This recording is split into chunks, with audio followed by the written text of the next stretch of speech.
गांव सूरजपुर में एक छोटी सी हंसमुख लड़की रूहान अपने परिवार के साथ रहती थी।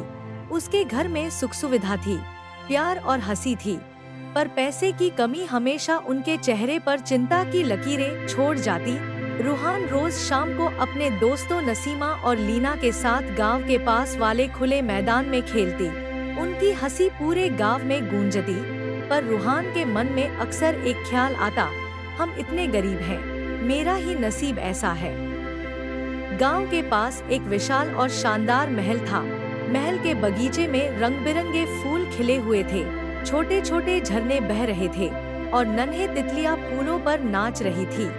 महल की ऊंची ऊंची दीवारों के पीछे रहती थी राजकुमारी ज़हरा, जिसकी खूबसूरती और गरिमा हर किसी को मोहित कर देती। महल के अंदर की दुनिया अलग थी। हर कोने में चमकते हुए फर्श, सोने की चकाचौंध और बहुमूल्य सजावट थी, पर राजकुमारी ज़हरा हर रोज अकेली महसूस करती। उसके पीछे हमेशा नौकर चाकर घूमते रहते, जो हर कदम पर उसकी निगरानी करते थे। ज़हरा एक कदम भी बगैर इजाजत बाहर नहीं निकाल सकती थी। उसे अपने बगीचे में फूलों की खुशबू या ताज़ा हवा का आनंद लेने भी आसानी नहीं था। उसे लगा जैसे वह सोने की खिड़कियों वाली एक सोने की पिंजरे में है। हर शाम रूहान अपने दोस्तों के साथ महल के बगीचे में खेलती। झरनों की ठंडी फुहार और फूलों की महक में खोई रूहान अक्सर सोचती, काश मैं भी इतनी खुशहाल होती, काश मेरा नसीब भी राजकुमारी ज़हरा जैसा होता। ज़हरा महल की चकाचौंध में पली बढ़ी थी। उन तीनों गांव की लड़कियों को खेलते और हंसते देखती। उसे भी गम होता कि उसे ये सब मजा कभी नहीं मिल सकता। वह सोचती, ये लड़कियां कितनी खुशकिस्मत हैं। इन्हें खुले में खेलने और गाना गाना, दौड़ना भागना कितना आसान लगता है। एक दिन ज़हरा ने महल के बगीचे के एक छोटे रास्ते से चुपके से बाहर आने का साहस किया। उसने देखा रूहान और उसकी सहेलियां खेल रही थी।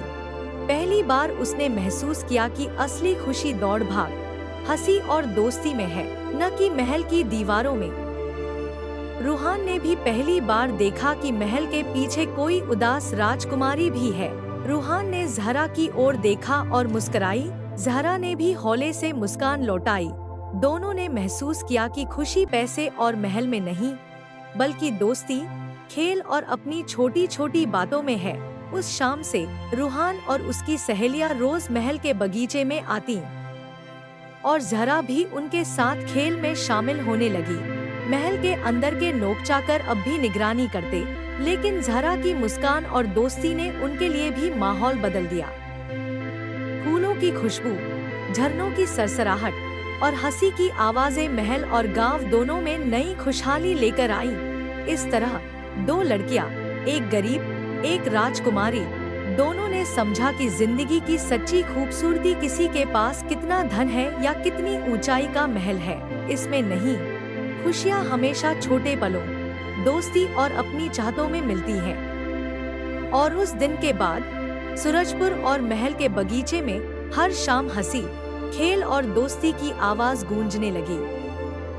दिल से सुनने के लिए शुक्रिया। फिर मिलेंगे नई कहानी और नई सिख के साथ। तब तक के लिए चैनल को लाइक और सब्सक्राइब कर दें।